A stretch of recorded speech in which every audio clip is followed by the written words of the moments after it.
अखण्डमण्डलाकारं व्याप्तं येन चराचरं तत्पदं दर्शितं येन तस्मै श्रीगुरवे नमः। पञ्चतत्त्वात्मकं कृष्णं भक्तरूपस्वरूपकं भक्तावतारं भक्ताख्यं नमामि भक्तशक्तिकं वसुदेवसुतं देवं कंसचाणूरमर्दनं देवकी परमानन्दं कृष्णं वन्दे जगद्गुरुं। नारायणं नमस्कृत्य नरं चैव नरोत्तमं देवीं सरस्वतीं व्यासं ततो जयमुदीरयेत्।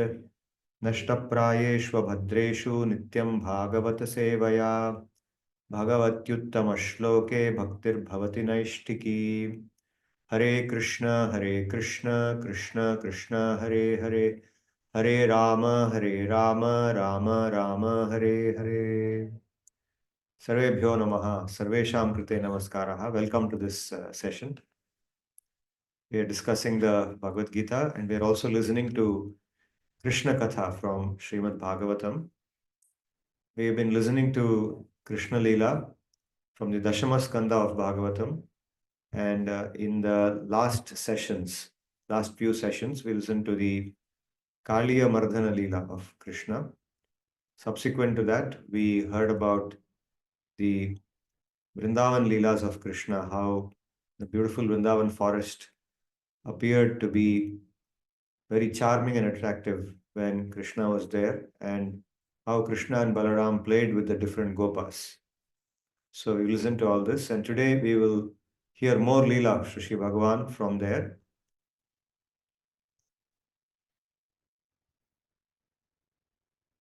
So this is Bhagavata Katha for the sake of connecting with Shri Bhagavan.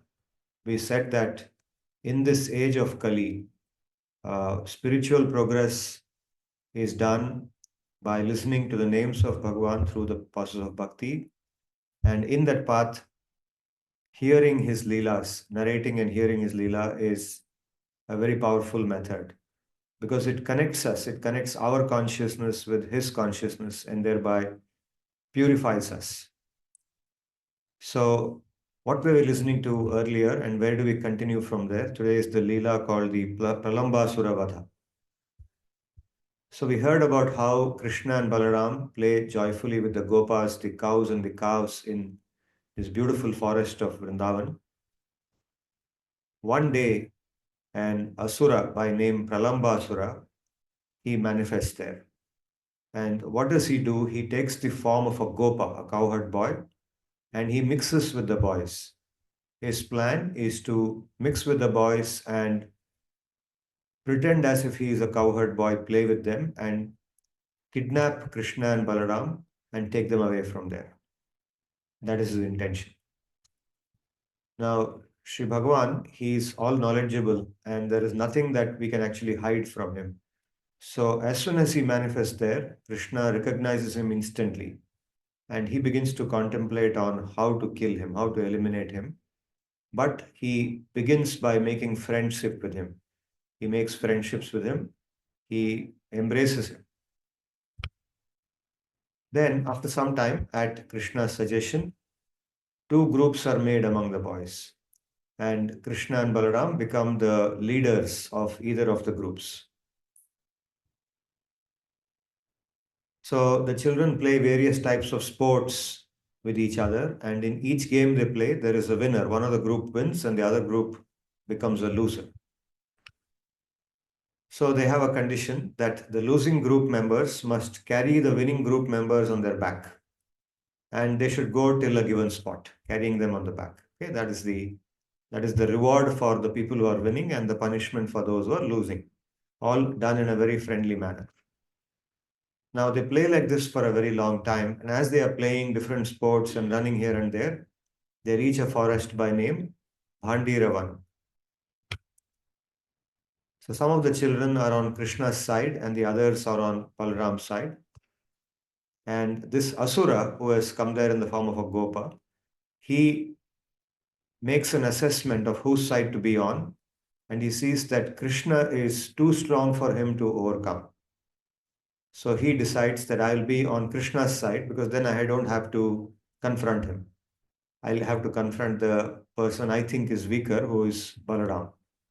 So he goes to Krishna's side. Then what happens?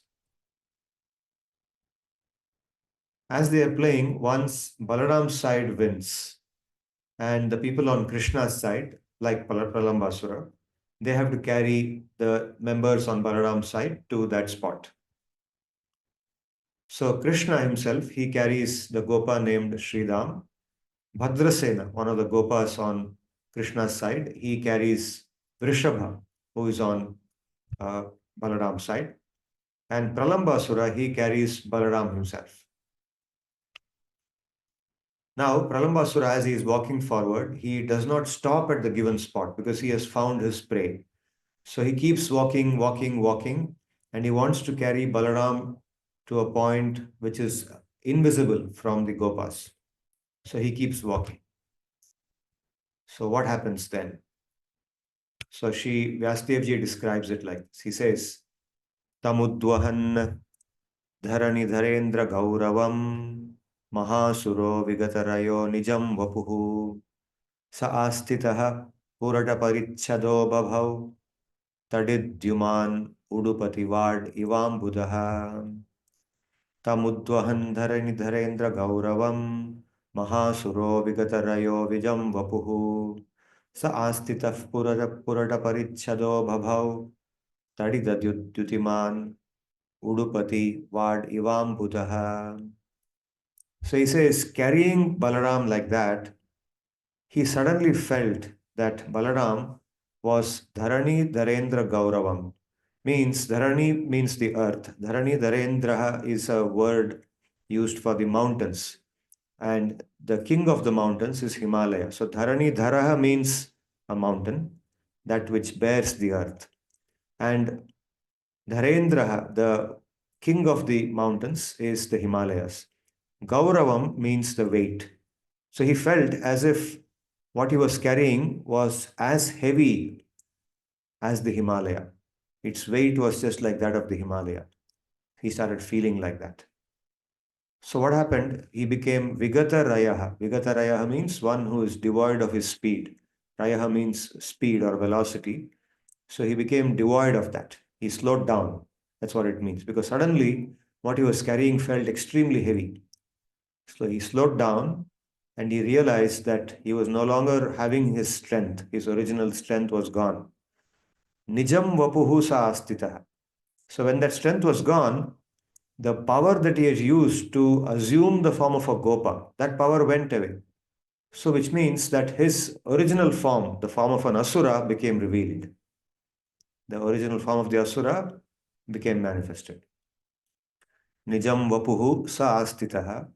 Purata parichadaha babhav. Purata means gold. Purata parichadaha means covered in gold. So as an asura, his body was covered with golden ornaments and golden garments, garments which were golden in color. So he became like that. His appearance became one that is covered with gold, golden ornaments, golden dresses, and so on. And then he appeared like Tadid means lightning, Dyuman means the glow or effulgence, Udupati. Udu means actually these stars, or you can say what we call nakshatra, groups of stars. Udupati means the master of the stars or the moon. So Tadit Dyuman, Udupati Vad. Vad means bathed. Eva Ambudaha. Ambudaha means rain cloud. Rain cloud is called Ambuda. That's another name for a rain cloud. So he became, or his complexion became just like that of a rain cloud, which has a moon behind it, a full moon, which is glowing from behind a rain cloud. So the rain cloud is glowing because of the moon behind it. And at that point of time, it is struck by a lightning. A lightning strikes it. So what would it look like? Okay, something that is effulgent, brilliant, with a moon. So bluish, black in color, but effulgent, shining. So he became like that. This asura looked like that. Carrying him, whose weight was like that of the Himalaya, the great asura slowed down, assumed his own form, and halted. He was dressed and ornamented in gold, and his complexion glowed like that of a rain cloud bathed in moonlight, struck by bright lightning. So suddenly his form changed from that of a beautiful Gopa, a small child Gopa, to that of a big Asura in this form. Nirikshyatad Nirikshyatad vapuralam ambare charat pradiptadrik bhrukuti tatogradam strakam ज्वलच्छिकं कटककिरीटकुण्डलत्विषाद्भुतं haladara ishadatrasat. So here it says that seeing him, nirikshya, means seeing him, tad vapuhu, that whole form, that body, alam means clearly, seeing him very clearly, ambare charat, moving in space. He was moving in space or moving in the sky, you can say. He was moving like that. Pradiptadrika, his eyes were blazing. His eyes were fiery, blazing. Bhrukuti tatogra damstrakam. He had large teeth, canine teeth coming from the bottom. They were reaching up to his eyebrows. Such large teeth were coming out of his mouth. Jwalatchikam, his hair was standing on its end and it was fiery. It was like glowing, glowing and fiery. Kataka kirita kundala tvisha adbhutam means his kataka. Kataka means bracelets. Kirita means the crown. Kundala means the earrings. Tvisha. Tvisha means the color or the glow of these ornaments, the bracelets, the crown, and the earrings. Tvisha. Adbhutam. He was looking glowing. He was glowing. His body was glowing by the effulgence of these ornaments. Haladaraha. Haladaraha is the name of Balaram. He carries the hala. Hala means the plow. Plow used to plow the field. Haladharaha. Ishat atrasat. Ishat means a little bit. Atrasat means he became a little fearful or he became a little nervous by looking at this. So seeing this form of this person moving in space, Pradiptadrika means with eyes blazing, his canine teeth reaching to his eyebrows, his hair fiery standing on its end, and the glow of the ornaments, Balaram for a moment was shocked and he became a little nervous, he became a little fearful. Clearly seeing the form of the Asura moving in space, his eyes blazing, sharp canine teeth nearly touching the edge of the eyebrows, hair standing on the head, appearing fiery, and bracelets, crown, and earrings glowing fabulously, Balaram, the bearer of the plough, became slightly nervous. Then what happened? Athagata smritirabhayo ripum balo vihaya sarthamiva harantamatmanaha rushahanat chirasi dridhena mushtina suradhipo girimiva vajraramhasa. Atha agata smritihi means then a moment later he regained his memory about who he really was.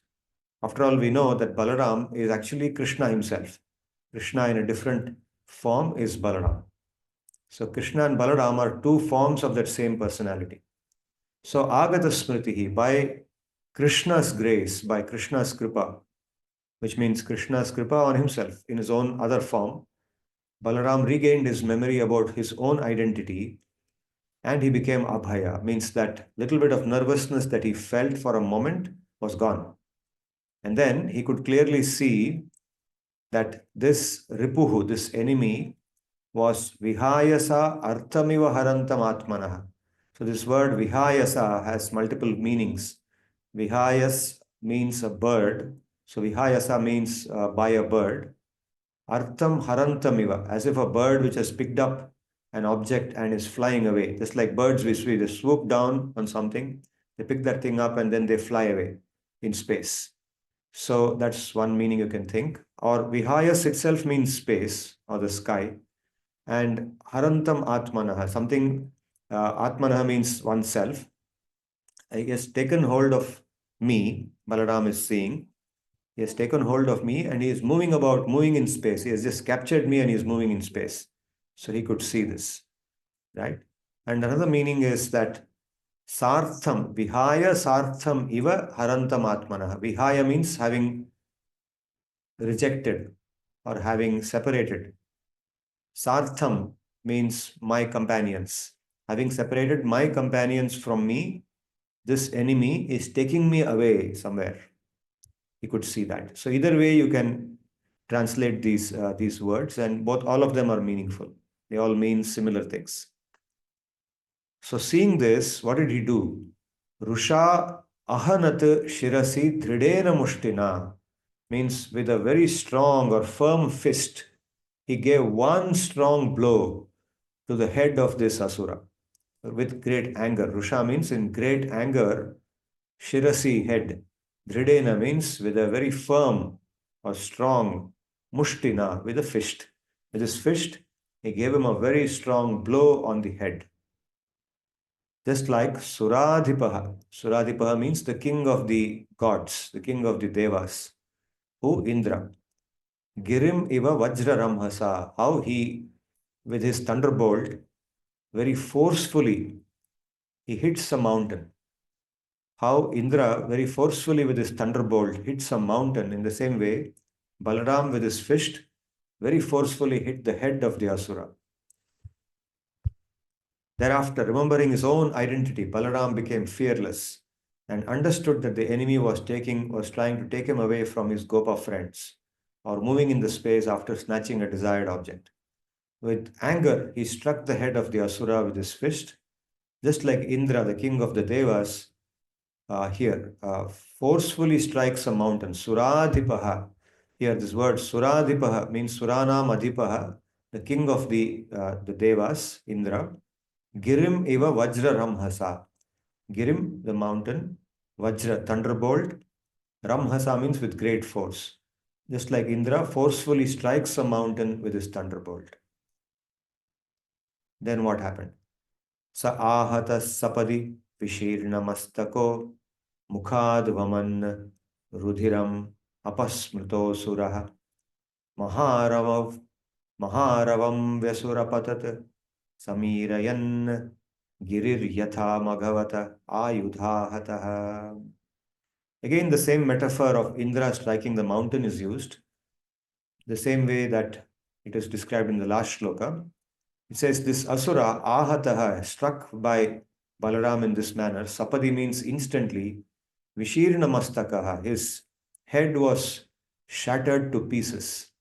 Mukhad vaman, from his mouth, rudhiram. Mukhad vaman rudhiram, blood vomited from his mouth. He was vomiting blood from his mouth. Apasmritaha, he lost his memory. He forgot what was going on, or he lost consciousness. Asuraha. Maharavam vyasuhu apatat samirayan, making a huge sound. He was lifeless. He fell lifeless to the ground, just like a mountain which falls after magavataha, ayudha ataha, ahataha. After a mountain which is struck by a weapon of Indra falls down or is cut off. The peak of the mountain is cut off from the mountain and it falls down. So here the word magavataha is used. Magavan means Indra. Maga means happiness. So Indra is one who is always experiencing the happiness of being in Swarga. So Magavan is the name of Indra. Magavataha means of Indra. So again the same metaphor is used. The head of the asura struck by Balaram was instantly shattered. He vomited blood and lost his memory. Making a huge fearsome sound, he fell down lifeless. His falling was similar to that of a mountain struck by the weapon of Indra, also known as Magavan. So this lila of Balaram killing Pralambasura ends with this shloka. And then it is described how the Gopas, they were so happy after seeing this. They realized that they were almost cheated by a particular asura, but now Balaram with his strength has actually saved them. So this lila also shows how, just like in the previous leelas, we've been hearing about how, beginning with Putana, who comes to attack Krishna, we see so many asuras coming in so many different forms. Essentially, these asuras represent the entities of wicked character, who want to cheat, who want to harm, hurt others, who want to kill, who want to do something which should not be done, right? Who want to create misery for others. And how the Gopas, the residents of Raja, are always protected because they are in touch with Krishna. Krishna and Balaram always protect them in every situation. They can never be overcome by the asuras. However powerful the asura is, Krishna and Balaram are far more powerful than them. So when these boys are in danger, always they are rescued. Okay, so this also tells us how in our life, when we practice bhakti, when we get in touch with Krishna, when we connect ourselves with him, bring him into our life, it's not that asuras will stop coming or wicked people stop coming into our life, people who are nasty, people who try to harm us, people who try to cheat us. They will always come. That's part of this world. We cannot stop them, but we are always protected. Krishna protects us, protects the persons who are in his shelter, who have taken his refuge. He does not force himself on the others. He does not say that you have to follow me. But when we willingly follow him, when we willingly align ourselves to him, we come under his protection. Okay, so these leelas essentially show us that, and it's a protection that we require because we want to practice dharma, we want to do the right thing. So our dharma is protected by Krishna himself. In the Gita, he says, Ananyas chintayanto mam ye janah paryupasate tesham nityabhyuktanam yogakshemam vahamyaham. Those who are always thinking about me and who are engaged in my seva, I carry for them whatever they lack and I preserve whatever they have. Okay, so we see this in these leelas, and just now we heard about the leela of Balarama killing the asura called Pralamba asura. So we will move forward and we will continue with the Bhagavad Gita shlokas that we've been listening to. And once again, let me remind all of us that we are reading the Gita because ultimately we want to clean our own consciousness. Our consciousness is our most valuable treasure. And to protect our consciousness, purify it, elevate it, and be able to see the truth of our own self, see the reality around us, is our objective. And that is what the Bhagavad Gita helps us to do. We are now in the 15th chapter, and in the last class, we studied shlokas number 10 and 11 of the 15th chapter, in which Sri Bhagavan reminded us about his pure nature and how we, the self, the Jivatma, moves from one body to another body. The person who is knowledgeable, person who has realized his real self, is able to see that very clearly. But someone who is not knowledgeable cannot see it. He just engages with this material world thinking that it is the source of his happiness. So having heard that, now we move forward. We will now begin with the 12th shloka of the 15th chapter of Bhagavad Gita. Here, Sri Bhagavan says, Yadaditya gatam tejo jagad bhasayate khilam yat chandramasi yat chagnau tat tejo vidhi mamakam.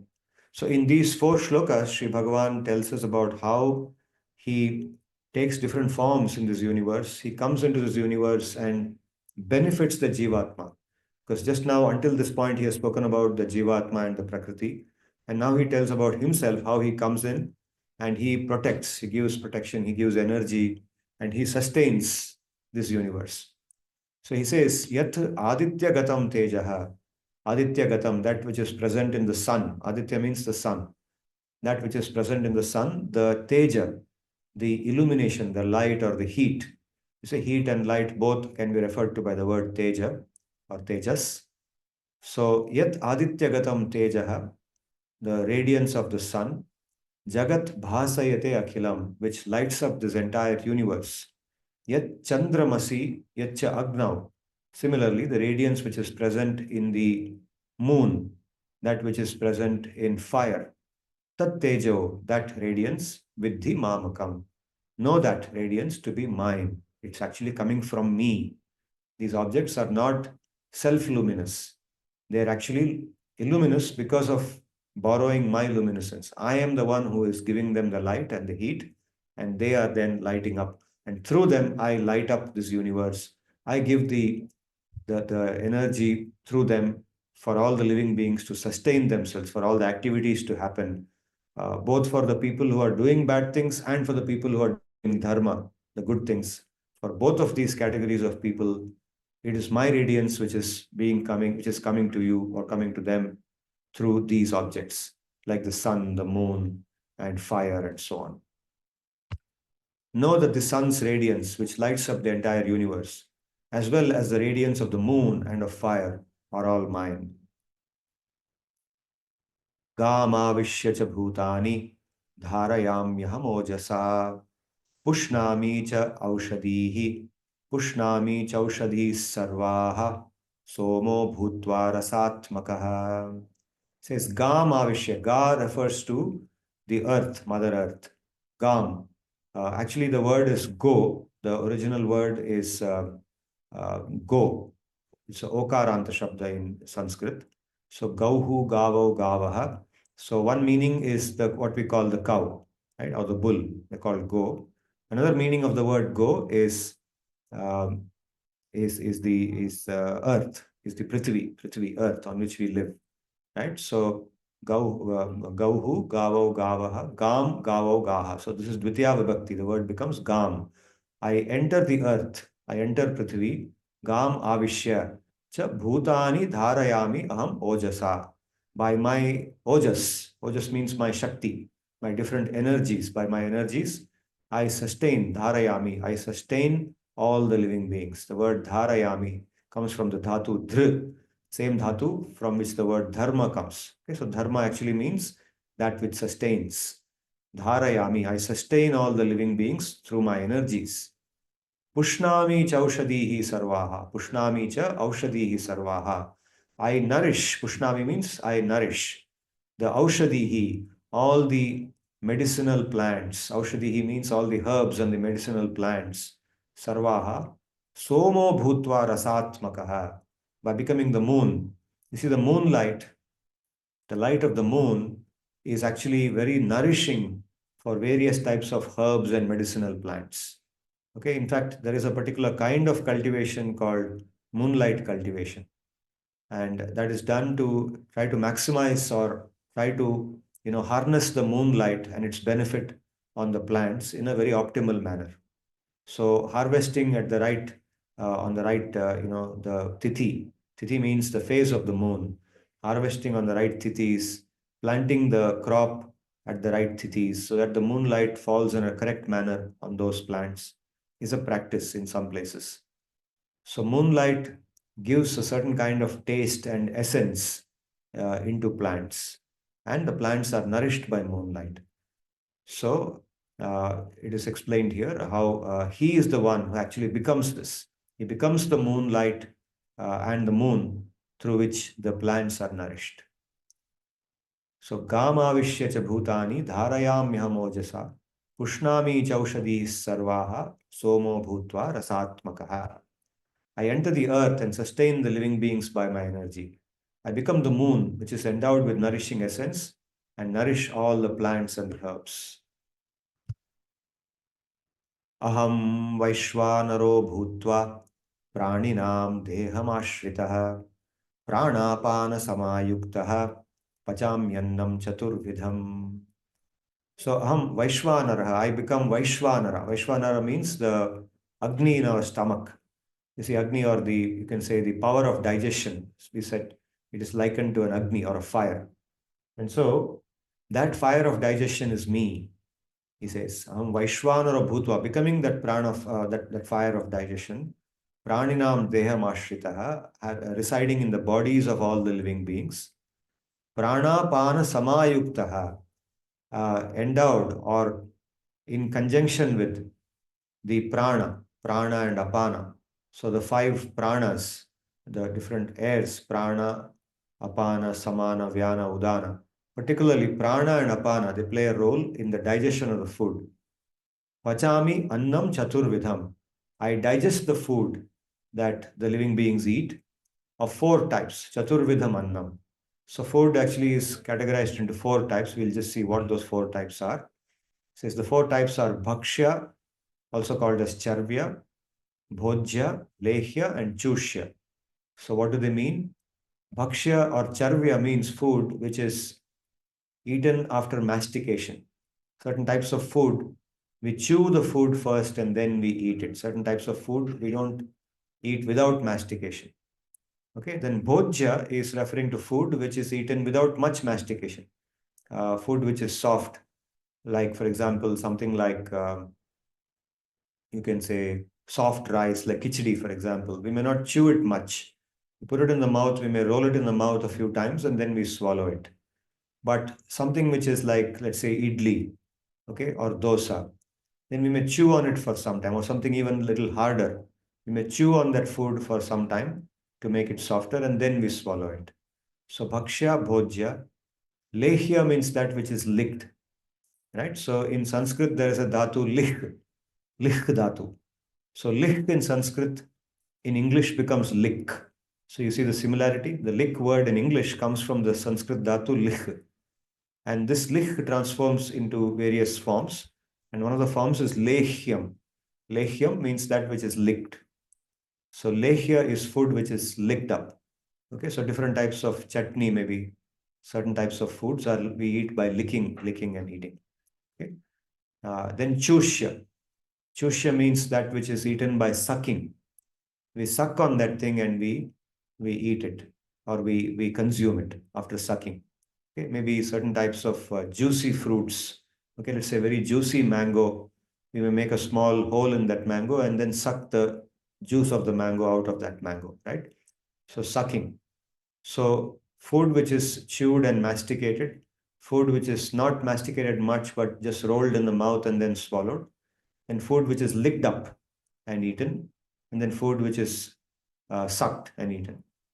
So four types of food are referred to as Chaturvidham Annam. Yeah, Chaturvidham means four types. Chaturvidham Annam. So here Shri Bhagavan says, I reside in the bodies of all the living beings as the fire of digestion, along with the pranas, the vital energies, particularly pranavayu and apanavayu.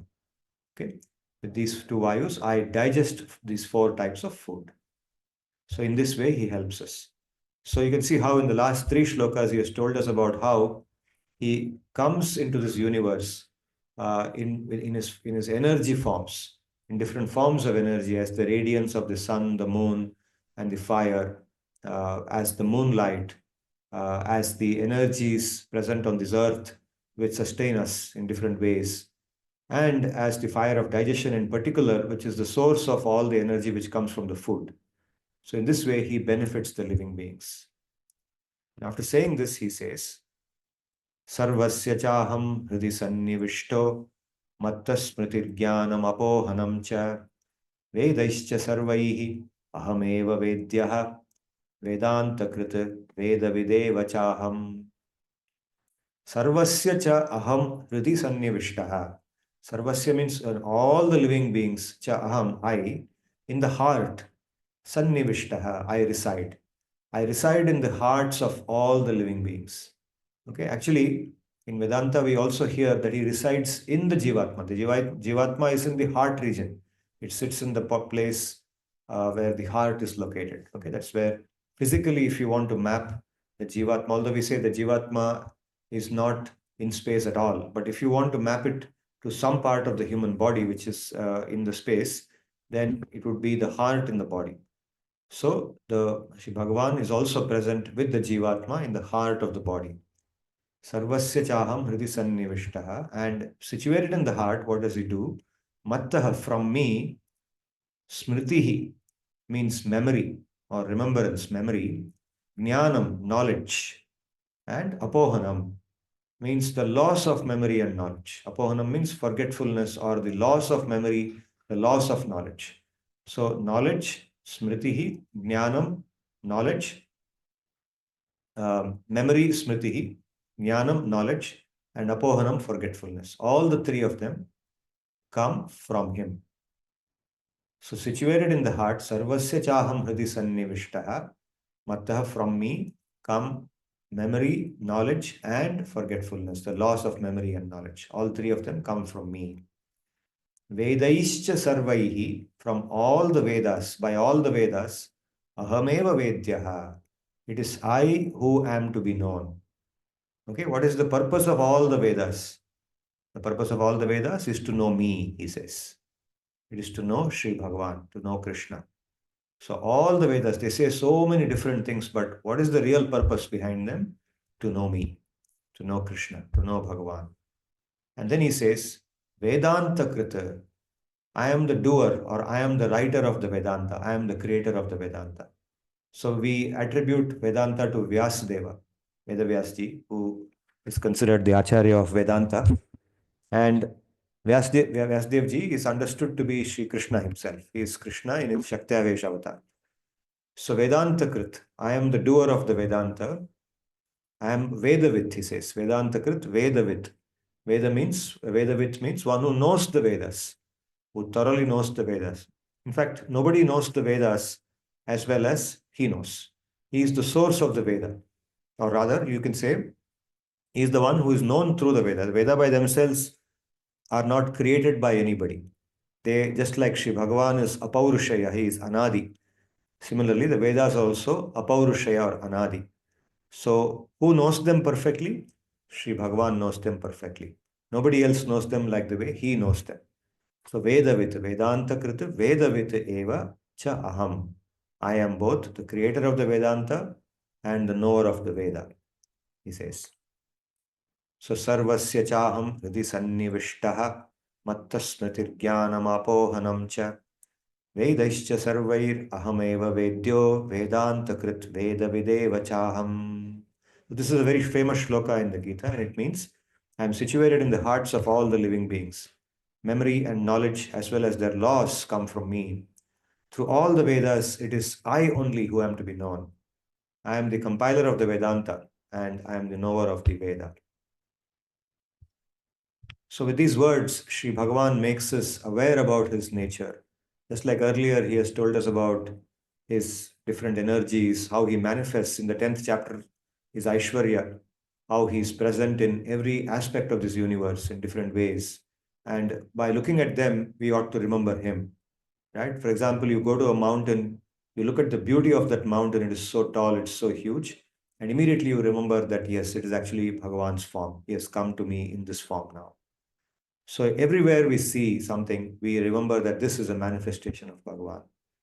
So in this manner, in the Gita, he makes us more and more conscious about him so that eventually we become completely aware of his presence around us, and everything that we do is done in sync with him. We live in a manner that he would live if he were in our shoes. We live in alignment with Dharma. And thereby, by doing that, what happens? We connect with our real self. We discover our real self and we become truly happy, genuinely happy. So our genuineness lies in connecting with our real self and giving up our false conceptions, giving up things which actually are detrimental to us, like cheating others, telling lies to others, pretending to be something that we are not. That's called kapatta. Okay, showing ourselves to be more than what we are. Right. For example, if I pretend to be knowing, 10 times what I really know, then I'm a pretender, right? After some time, initially people may believe me that I really know a lot because I use some big words. But very soon people will find out, hey, this guy is just cheating, right? So whom does it harm? It doesn't harm them. It harms me. I'm the one who loses. And we see this happening to people who cheat. They cheat, they succeed apparently, but fail shortly thereafter, and they are exposed and they are punished after that. Right? It's misery for them. So giving up that adharma, giving up a life of falsity, becoming genuine, that is what bhakti is all about. That is what connecting with Krishna means. And by becoming genuine, who benefits the most? Of course, society benefits, but we are the ones who benefit the most if we are genuine. We experience our true self and we experience true happiness. This is the message of the Bhagavad Gita. And for today, I will stop with these many words. And we have now completed 15 shlokas of the 15th chapter. And I will now want to hear your questions and your comments, and we can discuss after that. Sir, can you please go to the slide where you mention prana and apana? Yeah.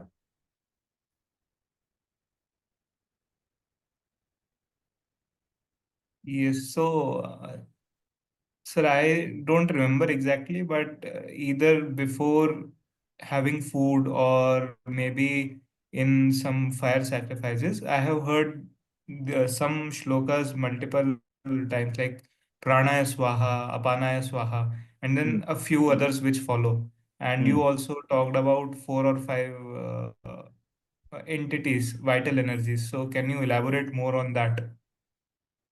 Yeah, so we have, Apana. yeah, you see the body, we have actually this gross body, what we call the gross body, which we experience. We can touch the body. It's made of blood, flesh, bones, and everything. So that is something that we are very much conscious of. And this body is also called the Annamaya Shariram. Annamaya Sharira is this gross body because it is nourished by the food that we eat directly, right? And it grows on that food. Now, but that's not the only body that we have, the covering that we have. We have the Sukshma Shariram, which consists of various elements, and among them are the pranas, the five major pranas, which is prana, apana, vyana, samana, and udana. So these five pranas, they are actually, there is no proper English translation for them, but the closest you can do in English is you can say energies, vital energies which flow through the body, different energy currents, vital currents of energy which flow in the body.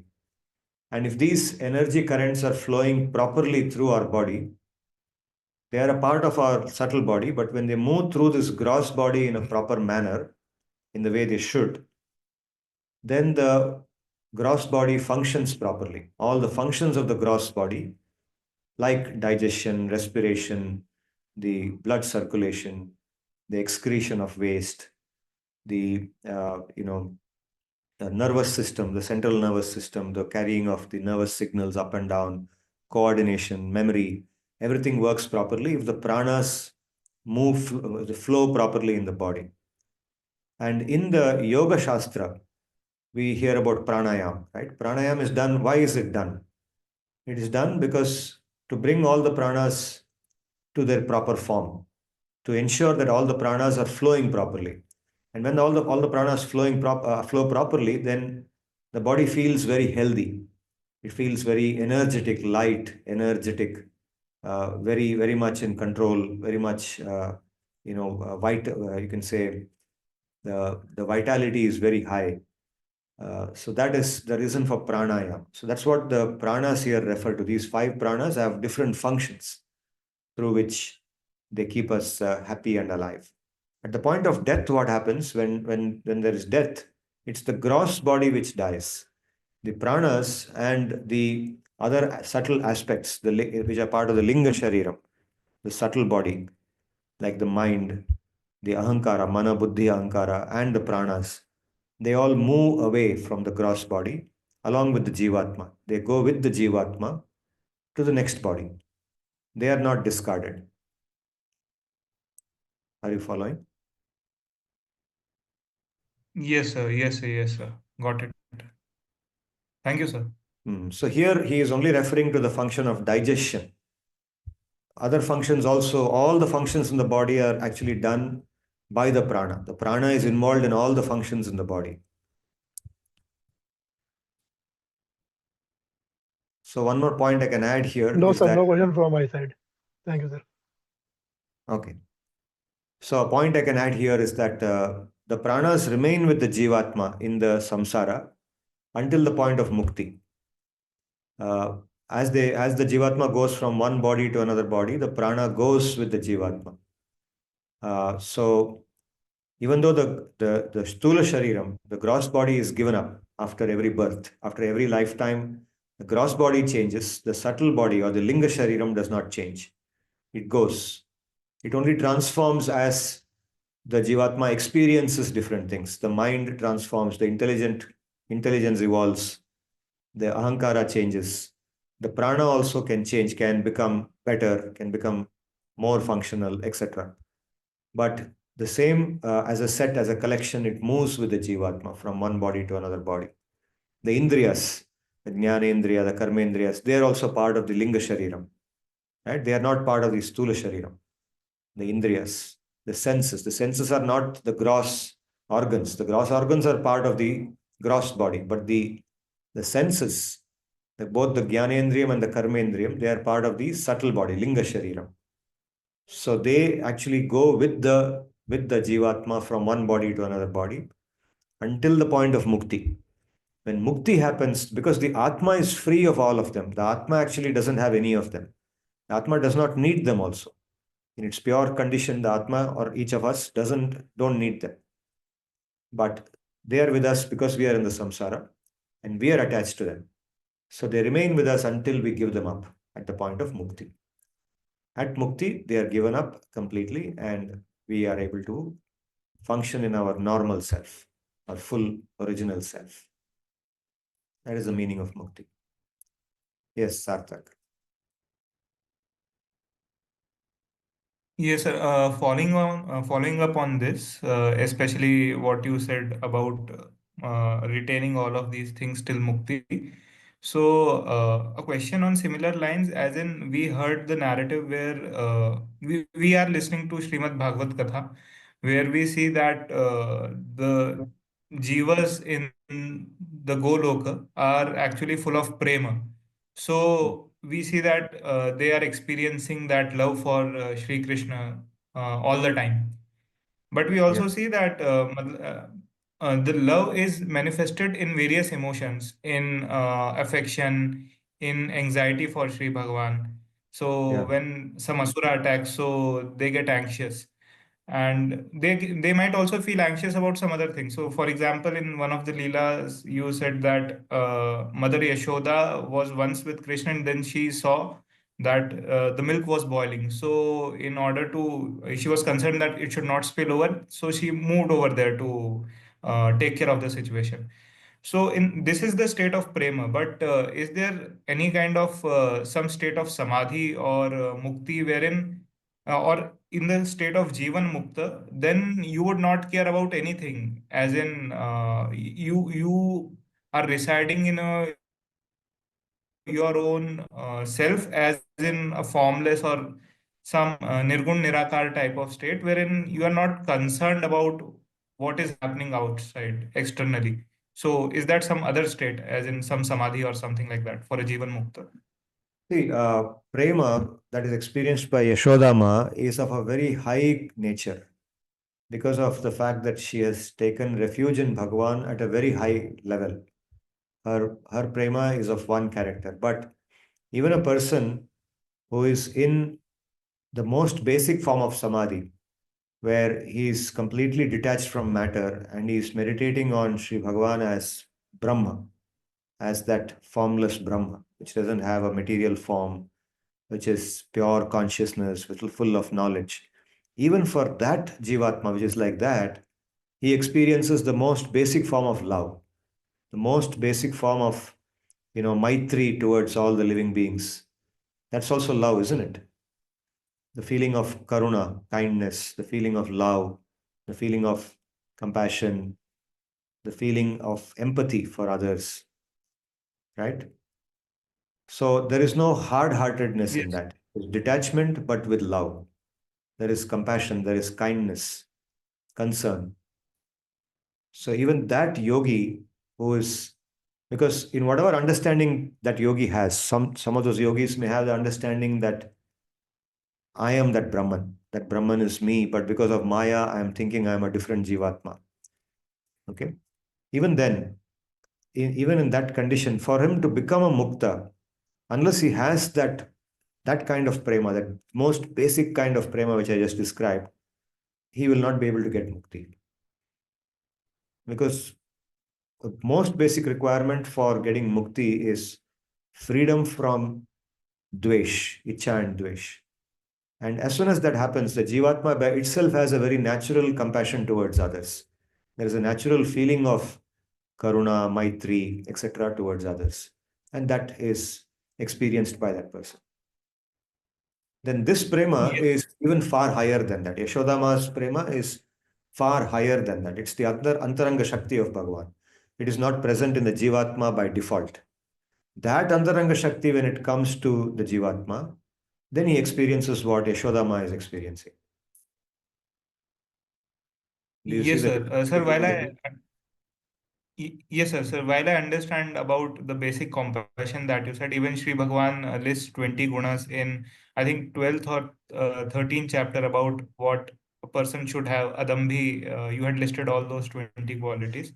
Yeah. So those would, sir, what I am asking is about if someone, some great yogi is in a Turiya Bhav. For example, when we talk about Parikshit Maharaj story, so when he went to the ashram, so Mm. there that great sage was experiencing Turiya Bhav. Yeah, So he was oblivious to the world outside. So yeah, that is also a state of mukti itself, right? it is. Some different kind of mukti, but a state of mukti. Yeah, it is. Jivan Mukti, yes. So for Mukti, you don't have to give up the gross body. It is not necessary that the body you should die in this lifetime. So even in the given lifetime with the same body, one can experience Jivan Mukti by performing the appropriate sadhana. So he's able to, his mind is so pure that he is able to cut off completely from everything and absorb his consciousness in the self or in Bhagwan, depending on his understanding. He's completely able to absorb himself in that. That is the level of purity in his mind. That's Jivan Mukti, yes. So, sir, if one has reached that level of purity, then one can even choose whether to return to normal material consciousness or not. Matlab, if they want, they can always remain in that Turiya Bhav to Yeah, they can. experience that bliss. Yeah, correct. That's true. They have a choice, yes. Depending on their understanding and their own free will, they can choose whether to participate in normal material activities with the other Jivatmas or remain like that until their gross body completely is eliminated and become completely Yes, unmanifest to this world. Yes. That is their choice. Yes. yes, sir. Thank you, sir. Yes. Yes. That is their choice. But there I should just add, because we came to this point in the discussion, I'll add saying that in the Bhagavad-Gita, the Bhagavad-Gita's advice is that even a person like that ought to take responsibility in the world or be active in the world for the benefit of other people. And the example of people like Janaka is given, or maybe even people like Yudhishthira, Arjuna are like that, who are capable of taking their consciousness completely out of this world, but they don't. Because Sri Bhagavan wants that dharma should preside in this world. For the sake of dharma, for the service of dharma, they do lokas sangraha. Lokas sangraha means they do things which are in harmony with society, which ensure a harmony in society, which keep society going harmoniously. They are the most capable people also, right? Person with that kind of knowledge is the most capable person to do that. So they feel that out of compassion for people, out of their goodwill, thinking of the welfare of people, they participate in society. So even though they have the freedom to not do that, they choose to do this way. Did you understand? And that is very pleasing to Bhagavan because he also does that, no? He also manifests yada yada hi dharmasya glanir bhavati bharata abhyuttanam adharmasya tadatmanam shrajamyam. So even though he can remain aloof completely and say that, okay, you remain in samsara forever, I will never manifest myself to you. Why should I? What is there for me? I don't need anything from you. He can say that, but he doesn't do that. He manifests himself from time to time again and again and attracts us towards himself. So the same thing he wants his sadhus also to do. He recommends that. Yes, sir. Yes, sir. Sir, while I understand that one should carry out responsibilities, and responsibilities are clearly mentioned if we take the aid of, say, Varnashrama system. So Hmm. there, the responsibilities are clearly mentioned that, okay, as a Vaishya, maybe you should enterprise, Right. or maybe as a Brahmana, you should teach and impart knowledge. But what Yeah. about the yogis? Those, because taking up sannyasa means even they perform their shraddha before taking up sannyasa. So they don't belong to any varna, right? After taking So up according to sannyasa. the So how ashram, do they because decide their duty? yeah, yeah. So it's a good question. So they would do according to the ashram or the varna that they were born in. For example, like people like the Pandavas, Yudhishthira, Arjuna, etc., they are born as Kshatriyas, right? Even though they are actually Mukta Jivas, right? So they are born as Kshatriyas and they perform the activities of Kshatriyas. So even in a very high state of consciousness, they act as if they are Kshatriyas and they do all the duties of Kshatriyas, although with a different consciousness. So similarly, if somebody is born a Brahmana, then he would act like that. Somebody is born a Vaishya, he should act in that manner. And a Shudra should act in that manner. So people of any Varna can attain that consciousness. They can be absorbed in the same consciousness, but they would continue to do their duties as they are, according to their ashrama.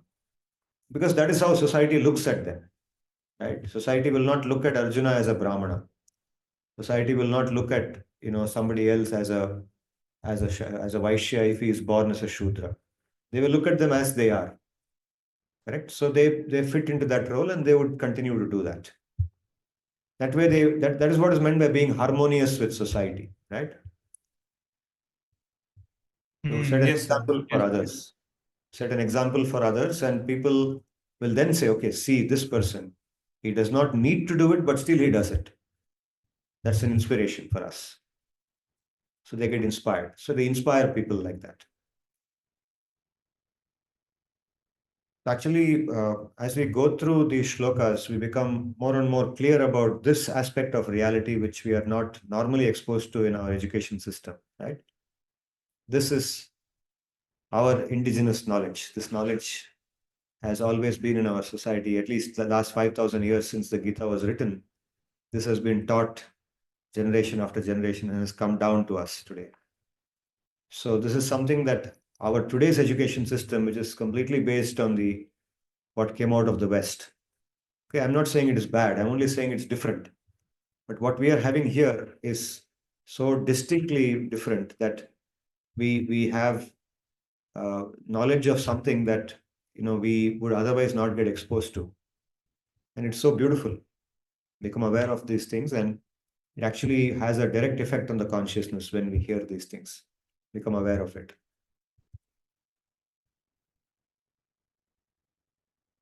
Just today morning, I went for a trek to the nearby Dalma Hills with my son and my brother. And as we were trekking, we were talking about different things. And one of the topics which came up was the topic of death. We were talking about how death is so uncertain and it can come anytime. And then the discussion went to how there are two paradigms of death.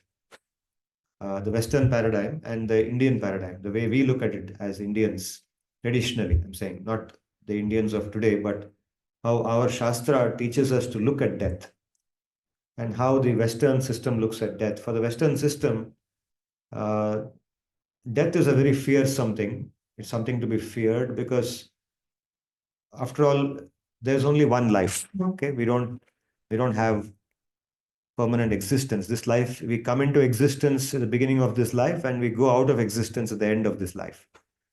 So death means becoming non-existent. Correct? Death means your existence is over. And therefore, it's a very, very fearsome thing. It's something to be really feared. You don't know what it is. You don't know what it means to not exist anymore. And nobody wants that. All of us want to always exist, right? All of us want to always exist. Nobody says, I want to become non-existent. So becoming non-existent is a very fearful thing. And that is why death is such a fearful thing, right? Now, come to the Indian system. In the Indian system also, we fear death, no doubt. Not that we are not afraid of death. We also fear death, but we fear death in a different way, not in the same way. Why? Because we don't think of death, at least those who have been educated in the Shastra like the Bhagavad-Gita, the Mahabharata, the Purana, and so on, they know or they understand that death is just a transmigration. It is just a change of existence. That's all. It is not becoming non-existent. There is nothing called non-existence. We always exist. And therefore, death only means that I move from this existence to a next existence, a different existence. And if I did the right things in this life, if I lived a life of dharma without harming anyone, without cheating anyone, etc., then my next existence is something that I look forward to, which means death is something that I would welcome. I would, although I know it's going to be uncomfortable to die, the process of death may not be very pleasing, But what happens after that is something very happy, very, very pleasing for me. It will take me to a state of happiness because I've lived a life of dharma. I've always been living in a dharmic manner. And therefore, we look at death through that lens. That death is something which takes me to a better state of existence. And that is the reason why, when a saintly person passes away, even though there is sorrow in that, his followers or disciples and people who liked him will obviously feel very sad about it. But they celebrate. Why do they celebrate? Why do we celebrate death? In the Western civilization, we don't see them celebrating death, right? We only see some mourning, and they make a graveyard or something, and then they stand outside the grave and they pray or something like that. That's fine. You mourn for somebody. We also mourn when somebody dies. But after that, we celebrate. We have a feast in the memory. And every year, on the day on which that person has passed away, we call it Tirobhav, a sadhu's Tirobhav. It's a day on which we celebrate. We are so happy about it.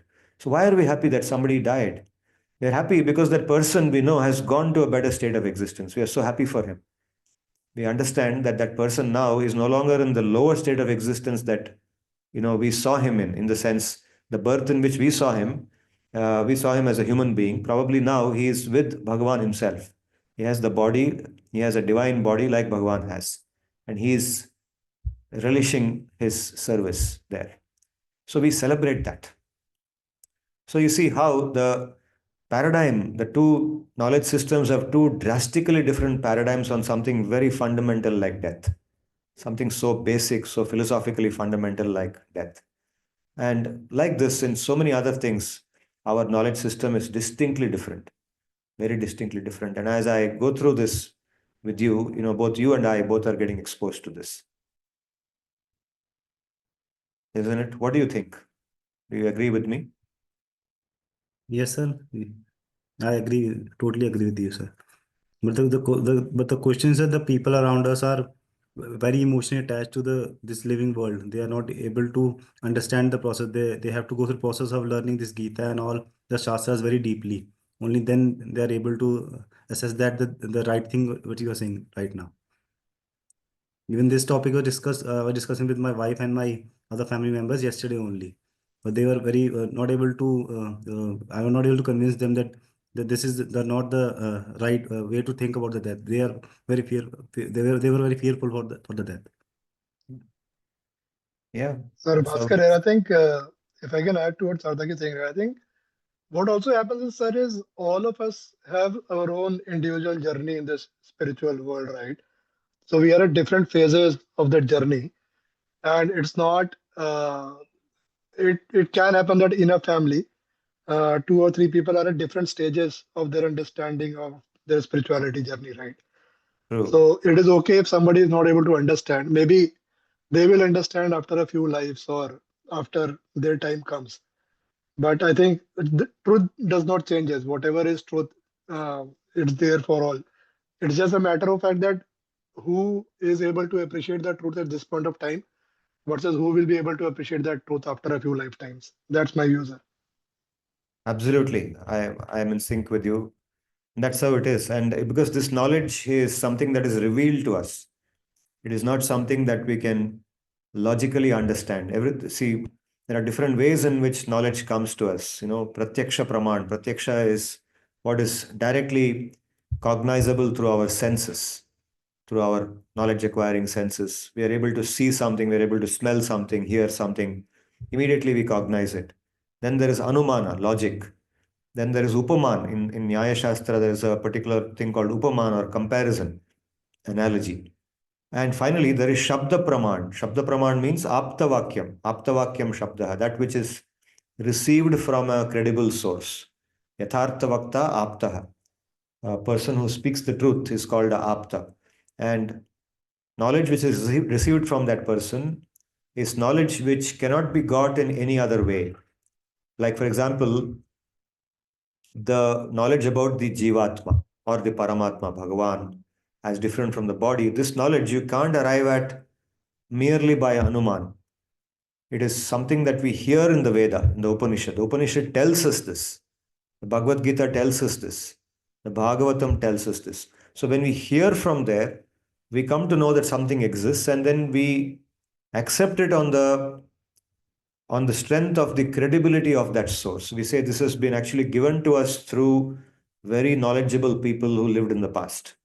And through them, we have learned this. They're intelligent people. They're not just people who wrote something just for fun or just for pleasure.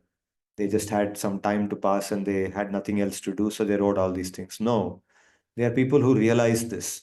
They are very sober people, very philosophically, deeply thoughtful people who wrote these things, thought about them, and then passed on to us.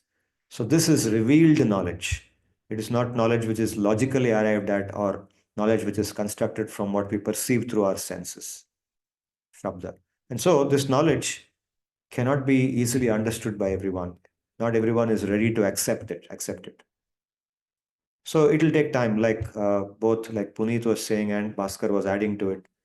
This will take time for many people to understand, accept, and we have to accept that. We have to be very, very much open to it. We have to be very open and embracing. We embrace the idea that most people around us will not accept it.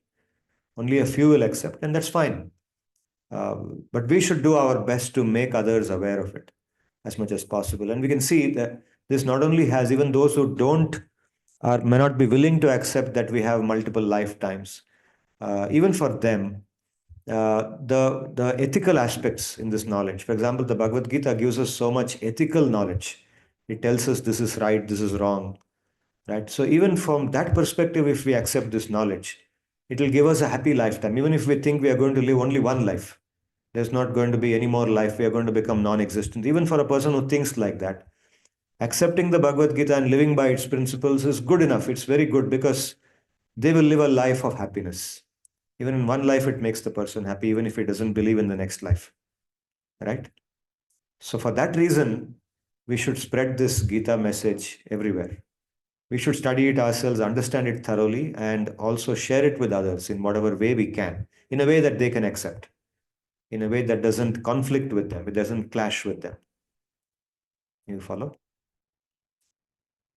We should be careful not to agitate people. Sometimes we become, we get hurt. If they don't accept what we say, we become hurt, or we start arguing with them and trying to convince them, aggressively. We shouldn't do that. Don't try to convince anybody aggressively. Just say that, okay, you can think over it or something and leave it. Leave it with that.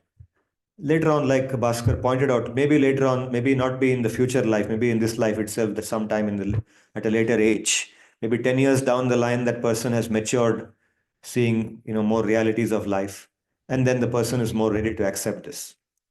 You see? So things will change. We have seen so many people who were very grossly materialistic or atheistic at one point of time, suddenly changing to a spiritual path and realizing that there is more to life than what is grossly available. There's a lot of subtle things in life. So that will happen. Allow that to happen naturally. When it happens naturally, it has the best impact. Instead of forcefully, trying to force somebody to accept it. Forcefully, it will never happen. Good. Do you have any further questions, comments from anyone? Or we can close for today. There's nothing further. Okay. One So- comment, actually, Yes. nothing, no other questions, I think, but I think the cycle explanation gives a lot of, I don't know, sir, gives a lot of comfort in terms of explaining many things in life. I think I think I've had this discussion with you, sir, perhaps earlier, and now also when Mr. Bhaskar mentioned this, because I remember a friend of mine whose son is very young, about 6 years old, but he has a spiritual inclination which is unthinkable for a 6-year-old. So I keep thinking about it, and when I see some other children of different ages who are teenagers who are that age, even his food habits are very different. Now, this is not something that his parents essentially have taught him, perhaps. Like parents are okay, normal people, but it is something that's very innate. Now, when I seek for explanations on this, because the socialization has really not happened that much for that person to behave like that. Now, when I think about that, and when the cycle explanation that we know, and when in all these sessions, when you have explained also, I'm able to actually get a pattern which is very comforting in terms of explaining at least that phenomena in that sense. Why does he behave the way he does? Because, and why does somebody else doesn't behave? And when Mr. Bhaskar also mentioned that people are at very different levels and journeys and maturity, Like you're saying, sir, maybe everyone has their own journey, whether it happens in this lifetime, whether it's immediate, whether at some point in our maybe multiple lifetimes. I find it that much more logical in our head, though in some sense there is a faith which should be attached, because even though from a logical perspective also, sir, it seems very logical actually. Is Yeah. what when I keep thinking, and some other phenomena also, when you see certain things which happening, which you question, and then the only way, when I think about the cycle thing, it in my head at least, that gives a bit of comfort in terms of explanation of the cycle of life, perhaps. Yeah, nice. Thank you. Thank you for sharing those thoughts with us. Thank you. Thank you. Does anyone else want to share anything? Sir, I am reminded of one of the verses of Bhaja Govindam, wherein Sri Adi Shankaracharya says that when a person is a kid, then he or she is they are attracted towards toys and playing. When they enter their youth, they are attracted towards the opposite sexes. In their old age, they are now anxious about what all they have done in their life, but no one actually spares time to think about Brahman. Mm. So they are rare people who actually think about Brahman. So this discussion reminds me of that shloka. Yes. So I'll move forward and let's chant the final Antyamangalam. Please chant the Hare Krishna mantra with me. Om Swasti Prajabhyah Paripalayantam Nyayena Margena Mahishaha Gobrahmanebhyo Shubhamastu Nityam Lokas Samastas Sukhino Bhavantu. Hare Krishna, Krishna Krishna, Hare Hare, Hare Rama, Rama Rama, Hare Hare, Hare Krishna, Krishna Krishna, Hare Hare, Hare Rama, Rama Rama, Hare Hare, Hare Krishna, Krishna Krishna, Hare Hare, Hare Rama, Rama Rama, Hare Hare. Dhanyavada. Thank you for joining today.